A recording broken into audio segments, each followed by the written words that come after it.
Bonjour les amis, c'est Sébastien Gaudron, fondateur de la méthode Power Career et l'auteur du livre Accélérer votre carrière.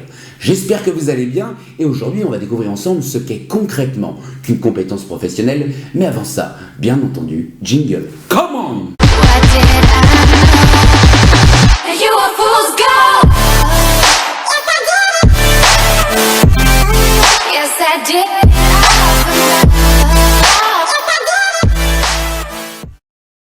Au fil du temps, vous avez acquis plusieurs types de compétences. Les savoirs, les savoir-faire et les savoir-être professionnels. Et en réalité, les compétences professionnelles, elles vont permettre aux recruteurs tout simplement de mieux cerner les personnes qui postulent dans leur entreprise. Alors maintenant, qu'est-ce que c'est qu'une compétence professionnelle? Eh bien concrètement, elle va venir compléter de manière objective et subjective votre CV, tels que des formations, des cursus d'apprentissage, des expériences professionnelles, des centres d'intérêt, mais au-delà des compétences traditionnelles, je dirais classiques, telles que la maîtrise d'une langue étrangère ou la maîtrise d'un logiciel informatique, eh bien elle va permettre de cerner aussi bien le savoir-faire d'une personne que sa personnalité. Donc vous l'avez compris, votre compétence professionnelle, elle va se diviser en trois parties. Vous avez les savoirs, les savoir-faire et les savoir-être professionnels. Les savoirs, concrètement, c'est quoi? C'est les connaissances théoriques que vous avez pu acquérir à travers soit un parcours scolaire, universitaire ou à travers des expériences professionnelles. De ce fait, concrètement, vous allez pouvoir par exemple parler de termes techniques dans la coiffure, vous allez pouvoir parler de législation vis-à-vis de votre activité professionnelle. C'est tout simplement ça, les savoirs, c'est la connaissance théorique qui peut être très large vis-à-vis de votre activité professionnelle. Ensuite, la deuxième partie d'une compétence professionnelle, c'est les savoir-faire.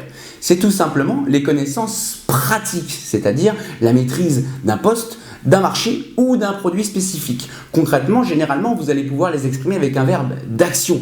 Sélectionner et doser les ingrédients, conseiller un client, utiliser un logiciel, etc., etc. En clair, il s'agit de travailler avec des outils, des méthodes, des logiciels qui sont liés à votre activité professionnelle.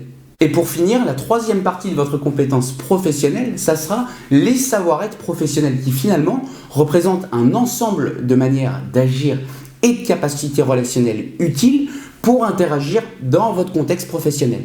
Vous l'avez compris, du coup, eh bien, ces savoir-être sont vraiment indispensables en entreprise. On avait encore tendance à un petit peu les négliger il y a quelques années dans le monde de l'entreprise, il y a une dizaine d'années, et aujourd'hui on s'est rendu compte sur le marché du travail français, eh bien, que ces savoir-être sont indispensables. Prenons un exemple très bête.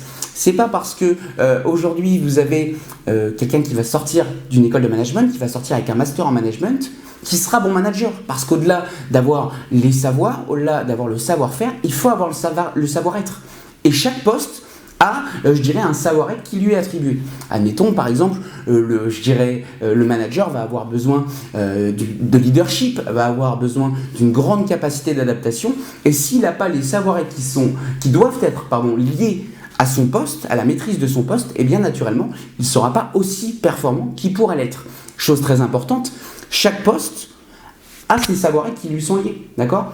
Aujourd'hui, un mécanicien n'aura pas besoin d'avoir les mêmes savoir-être qu'un manager. Vous comprenez un petit peu l'idée? Donc c'est vraiment ça ce système et il faut vraiment que vous puissiez comprendre aujourd'hui, au-delà de la définition de ce qu'est une compétence professionnelle, il faut vraiment comprendre que aujourd'hui vous devez absolument miser sur vos savoir-être et vous devez être absolument aussi capable de les mettre en avant lorsque vous allez faire des entretiens d'embauche et également être capable de les justifier. Si demain vous êtes en entretien d'embauche et que vous dites voilà, j'ai une grande capacité d'adaptation, très bien, donnez un exemple. À quel moment vous avez pu utiliser votre capacité d'adaptation? Et ça, c'est une chose très importante. Sur ce, cette vidéo est terminée. Je vous propose maintenant une formation 100% gratuite qui dure plus de 6 heures. Pendant 9 jours, vous allez recevoir tous les jours une nouvelle vidéo qui traitera une nouvelle thématique. Vous allez apprendre à développer vos compétences, soigner votre image, trouver la voie professionnelle qui vous correspond, définir vos objectifs de carrière. Vous allez apprendre à réussir votre recherche d'emploi, réussir vos entretiens d'embauche. Vous allez apprendre à découvrir les différentes stratégies d'évolution professionnelle. Vous allez apprendre à gérer les situations difficiles. Et pour finir, vous allez apprendre à avoir la bonne psychologie. Pour ça, c'est très simple. Vous avez juste à cliquer sur le lien qui est dans la description. Vous rentrez votre prénom, votre adresse email et directement, vous allez recevoir la première vidéo. Sur ce, cette vidéo est maintenant vraiment terminée. N'hésitez pas à me dire dans les commentaires quelles sont vos compétences professionnelles. Je serai très content de les découvrir. Prenez soin de vous, prenez soin de votre carrière. Come on!